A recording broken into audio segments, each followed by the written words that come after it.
In the glittering, highly orchestrated world of the British monarchy, ultimate power is not measured by who wears a crown, but by who holds the keys to the vault. For Queen Camilla, that devastating realization arrived in the quiet morning hours, before one of the most photographed state events of the year. What the public saw later that day was a smiling queen waving to the crowds. But what Camilla had just realized behind closed doors was a profound visual humiliation. In a matter of days, her assumed unrestricted access to the legendary royal collection, the staggering multi-billion pound cache of the late Queen Elizabeth's most significant and historically vital diamonds, had been quietly and permanently revoked. She was forced to step out in second-tier pieces, while those she sought to command were poised to wear the true weight of the empire. This is the story of a secret power grab that went too far. How Princess Catherine uncovered the maneuver, and the silent, ruthless retaliation that stripped Camilla of her crowning glory. By the end of this account, you will understand how a seemingly simple administrative audit was weaponized to remind a reigning queen that she is merely a temporary custodian, and that the true legacy of the monarchy remains firmly locked away from her grasp. To fully comprehend the sheer psychological shock of this moment, we must first rebuild the immense illusion of absolute power that Camilla had spent 30 years carefully constructing. For decades, she played the ultimate long game with terrifying patience and discipline. She had successfully transitioned from the most hated woman in Britain, hiding in the shadows of public disdain, to the crown queen of the United Kingdom. Step by calculated step, she had executed a slow, systematic erasure of Princess Diana's memory. She had pushed King Charles to elevate her status, ensuring the word consort was quietly dropped from her official title. With this meteoric rise came a dangerous assumption of total ownership. Camilla believed she had Charles completely controlled.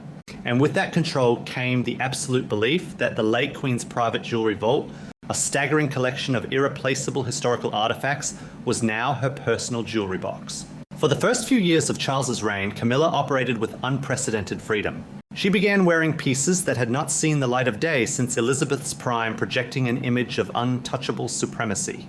But absolute power often breeds a dangerous sense of entitlement, and that is where the story changes. As King Charles faced ongoing, highly publicized health battles, sources suggest that Camilla began planning for an increasingly precarious future. She knew that the moment Charles was no longer on the throne, her unrestricted access to the royal vaults would vanish overnight. To secure her physical legacy and maintain her visual dominance, she launched a quiet, highly secretive administrative offensive.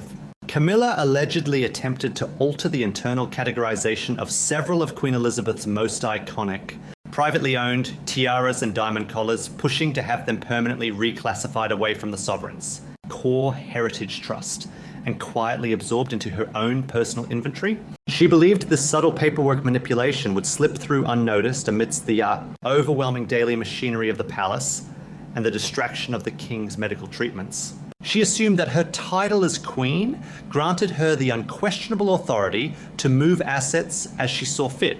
But she severely underestimated the institutional guards of the true bloodline, specifically the Princess of Wales.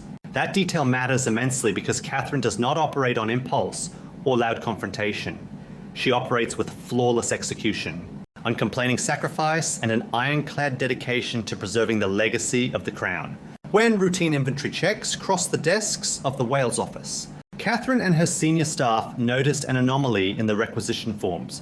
They discovered the paper trail, a subtle but undeniable manipulation of heritage archives designed to quietly redirect priceless sovereign assets into Camilla's private hands. For Catherine, this was not merely an administrative oversight, it was a profound threat to the historical integrity of the monarchy and a direct insult to the memory of the women who came before her. The legacy of Princess Diana and the unmatched beauty of Queen Elizabeth were literally encoded in those jewels. Catherine did not react with anger, nor did she leak the discovery to the tabloid press to score cheap public relations points. She understood that in the ruthless, silent warfare of the royal family, the most devastating blows are delivered through the weaponization of protocol. With the full quiet backing of Prince William, Catherine initiated a total forensic lockdown of the royal collection. They utilized the public accountability of the Royal Heritage Trust to argue that the late Queen's most valuable private pieces must be immediately reclassified under a strict, newly formed Historical Preservation Committee, effectively removing the power of distribution from the reigning monarch's spouse. They allowed Camilla to believe her reclassification plan was proceeding smoothly. They let her submit her upcoming jewelry request for the high-profile state event, letting her leave a definitive trail of her ambition. And then they executed the silent institutional retaliation. When Camilla's hairdresser submitted the routine requisition for a priceless diamond collar, a piece Camilla had already selected and fitted her gowns around the request was not approved. Instead, it was returned with a polite, devastatingly cold administrative denial.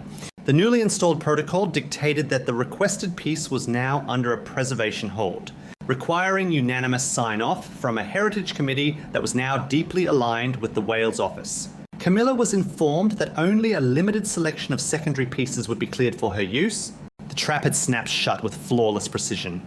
Camilla was hit by a devastating realization that shattered her illusion of absolute dominance.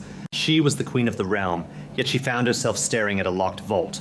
Holding a rejected requisition slip, she realized that she could command the staff, she could dictate the menus, and she could stand on the balcony, but she did not hold the true power of the institution. She was entirely dependent on an administrative system now controlled by the very woman whose legacy she had spent decades trying to overwrite. Camilla was trapped in a cage of protocol, forced to walk out the metaphorical side door of royal history, wearing the undeniable visual proof of her own diminished power.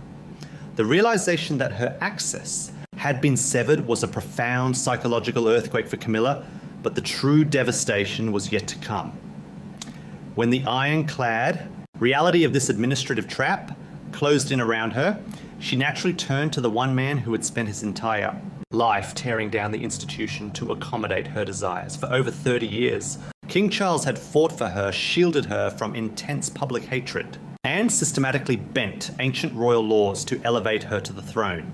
Armed with the polite but firm rejection slip from the newly formed Heritage Committee, she brought the matter directly to the king. She fully expected him to issue a sovereign command to bypass the Wales office entirely and to immediately restore her unrestricted access to the late Queen Elizabeth's private collection. She anticipated the righteous anger of a monarch defending his wife. Instead, she was met with a devastating, echoing silence. King Charles reviewed the paperwork and saw exactly what Prince William and Princess Catherine had meticulously constructed. The new preservation protocols were legally flawless, established under the impenetrable guise of historical conservation and public accountability. To overturn it would require the king to publicly argue that his wife's desire to wear priceless historical artifacts was more important than preserving the national heritage of the monarchy. Whether it was the exhaustion of his ongoing health battles, an undeniable respect for the strategic brilliance of his son, or a sudden stark realization of his own physical fragility, the king did nothing. He refused to intervene. He accepted the committee's ruling without a single memo of protest, effectively abandoning Camilla to the mercy of a bureaucratic system she could no longer control. That silence was the ultimate emotional betrayal. It proved to Camilla that while she had successfully acquired the crown, she had fundamentally lost the king's absolute unconditional protection. This is exactly where the grim reality of commercial desperation set in, creating a devastating contrast of schadenfreude. To the outside world, Camilla is the reigning queen of the United Kingdom, a woman presumed to possess unimaginable wealth draped in priceless jewels and driven in gold state carriages.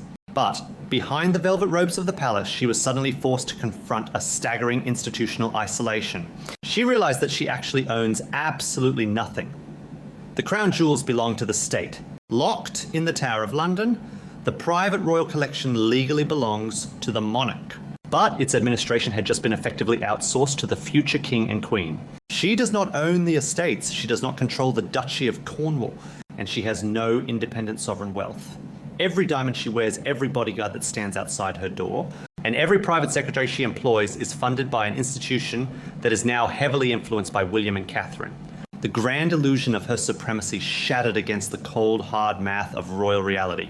She is essentially a billionaire in optics, but entirely broke in institutional leverage. As Camilla scrambled to comprehend this new, highly restricted paradigm, a new order was quietly taking shape across the palace. This institutional reckoning was never simply about punishing Camilla, it was about Catherine taking her rightful place and restoring the natural hierarchy of the crown. While Camilla found her aesthetic choices abruptly limited, Catherine began executing her role with uncomplaining sacrifice and flawless precision. There were no public demands for power from the Wales family. No leaked complaints to the press and no dramatic confrontations. There was only the quiet. Undeniable gravity of duty. Observers and royal analysts noted subtle but devastating symbolic shifts on the night of the highly anticipated state event. That detail matters immensely because royal events are not merely dinners, they are heavily choreographed theatrical displays of power. When Queen Camilla stepped out of the carriage, eagle-eyed watchers immediately noticed that she was wearing a beautiful, yet undeniably secondary tiara, a piece lacking the historical weight and sheer visual dominance of the late Queen's primary collection. It was a beautiful compromise, but a compromise nonetheless. Moments later, Princess Catherine arrived. She did not overreach, nor did she wear anything to intentionally mock the Queen. Instead, Catherine wore a piece of breathtaking historical significance, an item deeply tied to the unyielding legacy of Queen Elizabeth and the enduring memory of Princess Diana.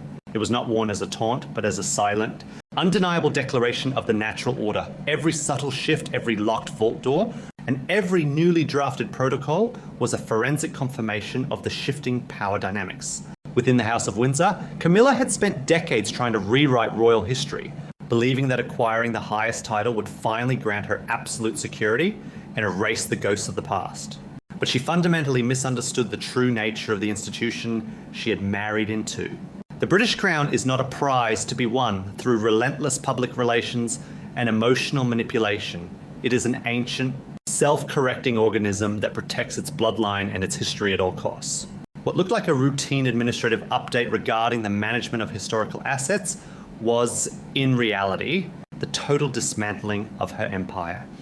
The ultimate revenge of the true bloodline was not delivered with shouting, matches or tabloid leaks. It was delivered on a requisition form.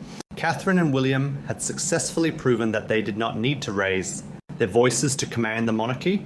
They merely needed to lock the vault. The side door of royal history had been quietly opened, and the reigning queen was politely, permanently escorted out of the future, left to reign over an empire of borrowed diamonds and fading influence. Thank you for watching this deep dive into the hidden power dynamics of the British royal family.